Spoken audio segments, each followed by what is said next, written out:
বিসমিল্লাহিররহমানিররহিম। আমার অত্যন্ত ঘনিষ্ঠ বন্ধু, শহীদ সহযোদ্ধা, বাংলাদেশের স্বনামধন্য রাজনীতিবিদ মোস্তফা মহসিন মন্টুর এই শোক সভার সম্মানিত শ্রদ্ধেয় সভাপতি, বাংলাদেশের সংবিধান প্রণেতাদের অন্যতম ডক্টর কামাল হোসেন, সম্মানিত জাতীয় নেতৃবৃন্দ এবং প্রিয় ভাই ও বোনেরা, আসসালামু আলাইকুম। আমি শুরুতেই আমার বন্ধুর আত্মার মাগফিরাত কামনা করছি এবং তার পরিবার পরিজনদের প্রতি আমার সকল সহানুভূতি আমি জ্ঞাপন করছি। মোস্তফা মহসিন মন্টুর সঙ্গে আমার পরিচয় দীর্ঘদিন। আমরা যখন ছাত্র ঢাকা বিশ্ববিদ্যালয়ে পড়াশোনা করছি, সেই সময় আইয়ুব খানের যে ছাত্র সংগঠন এনএসএফ, ন্যাশনাল স্টুডেন্টস ফেডারেশন,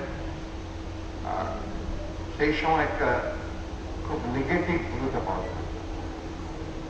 আমরা যারা সেই সময় গণতন্ত্রের জন্য কথা বলতাম, সংগ্রাম করতাম, বিশেষ করে ঢাকা বিশ্ববিদ্যালয় তখন অগ্রণী ভূমিকা পালন করত, সেই সময়ে আমরা গণতন্ত্রকামী সব রাজনৈতিক দল, ছাত্র সংগঠনগুলো আমরা একসাথে কাজ করতাম। মন্টু ছাত্রলীগ করতো, আমি ছাত্রলীগ করতাম। তো আমাদের মধ্যে একটা প্রগাঢ় বন্ধুত্ব সৃষ্টি হয়েছিল, মূলত রাজনৈতিক কারণে। এনএসএফকে প্রতিরোধের ক্ষেত্রে আমরা সবাই এক হয়েছিলাম এবং সেই ক্ষেত্রে মোস্তফা মহসিন মন্টু, ছোট ভাই সেলিম এবং খসরু, তারা আমাদের কিছুটা ভরসার জায়গা ছিলেন। আরেকজন বন্ধু আমাদের আছেন আব্দুল আজিজ, তিনি এখন বোধহয় দেখা যায় না, তার সঙ্গেও আমাদের সম্পর্কটা সেই কারণে মোস্তফা মহসিনের সঙ্গে আমাদের অনেক স্মৃতি। এখন সেই পড়ার সময় সুযোগ নেই। এখন মোস্তফা মহসিন মন্টু সম্পর্কে সবাই এক বাক্যে যেটা বলেছেন যে তিনি ছিলেন আপাদমস্তক একজন দেশপ্রেমিক রাজনীতিবিদ।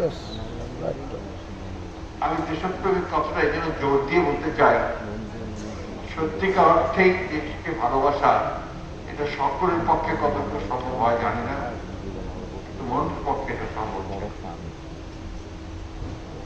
আপনারা সবাই তার ভূমিকার কথা শুনেছেন মুক্তিযুদ্ধে, আমি সেটা রিপিট করতে চাই না।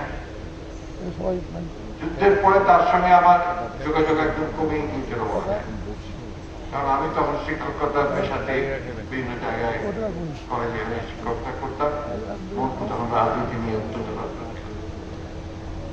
পরবর্তীকালে যখন ফ্যাসিস্ট হাসিনা তার অত্যাচারের মাত্রা বাড়িয়ে দিলেন, গণতন্ত্রকে পুরোপুরি যিনি হরণ করে ফেললেন, নির্বাচনগুলোকে প্রহসনে পরিণত করলেন, সেই সময় আমাদের দলের পক্ষ থেকে সিদ্ধান্ত হলো যে আমরা একটা গ্রেটার অ্যালায়েন্স তৈরি করতে পারি সমস্ত রাজনৈতিক দলগুলো যারা গণতন্ত্র চায়।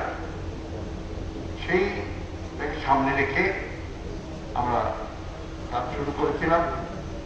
মোস্তফা মহসিন মন্টু প্রথম দিকে যেহেতু কামাল সাহেবের সঙ্গে সরাসরি যোগাযোগ করার সুযোগ আমার ছিল না, সেই কারণে আমি তখন আমাদের মোস্তফা মহসিন মন্টুর সঙ্গে যোগাযোগ করি এবং তাকে সামনে নিয়েই আমরা ফ্রন্ট গঠন করি। এই কথা বলতে অনেক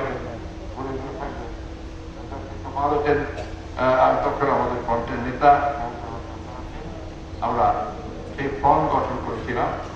সেখানে আমরা যারা গণতন্ত্রের জন্য সংগ্রাম করছিলাম, সেই দলগুলো আমরা বাম ডান সব একসাথে আমরা সেই ফ্রন্ট গঠন করছিলাম। আমরা নির্বাচনও করেছিলাম 2018-তে, 2018 এবং মোস্তফা মহসিন মন্টু সেই নির্বাচনে অংশ নিয়েছিল। সেই বিষয়গুলো আমার মনে আছে। এবং সেই নির্বাচনে কি হয়েছিল সেটা আমরা সবাই জানি। ডক্টর কামাল হোসেন কিভাবে সেখানে অপমানিত হয়েছিলেন সেই নির্বাচন কমিশনে নুরুলের হাতে, সে কথাগুলো আমাদের সব